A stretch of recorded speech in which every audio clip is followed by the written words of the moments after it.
Кастекский деген санасы уланып, сәләфилік, вахабилік әлемдерді үйренгеннен кейін әкесінің өзіне қарсы шығып, осы жолға кеткен азамат.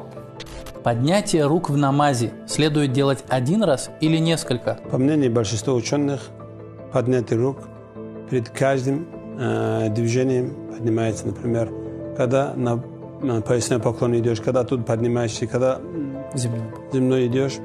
Кастекский тек қолды қайта-қайта көтеріп қана намаз оқу дұрыс, қалған құлшылық намаздағы ешқайсысы дұрыс емес. Оның барлығы адамды күпірлікке апаратын іс. Тіпті Бұхаридың өзінде тек осылай ғана айтылған, басқа кітаптарда бұндай хабар жетпеген деген жаңсақ пікірлер айтады. Енді біздің қоғамымызда да бар, бұл айтылып атқан кейбір сәләфилік көсемдер тарапынан қайтыс болған адамға Құран оқып, сауабын бағыштау вообще бұл исламда жоқ нәрсе дейді. Ислам тарихында бар болғандығының дәлелдері бар.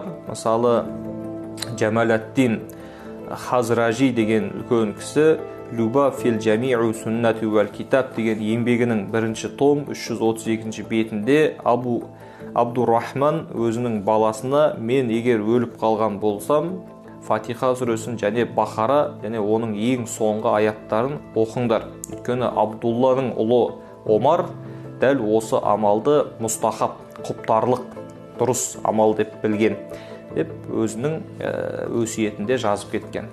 Қайтыс болған адамға Құран оқып, бағыштау жайлы үлкен кітаптарда да бүгінге дейін жауаптары берілген. Енді бұның ешқандай исламда жоқ іс болса, Абдулланың ұлы Омар тіпті бұл кісі өсиет етіп кітабында жазып кетпесе. Намазға қатысты үкімдер бұл фықых кітаптарынан алынады, шариғат кітаптарынан. Тіпті пайғамбарымыздың қалай намаз оқығандығын, қолын қалай көтеріп, қалай байлағандығын ең жанында жүрген жақыны бұл Айша анамыз, оның жары, ол жақсырақ біледі дейді. Біздің Ханафи мазхабында содан келген хабардалады.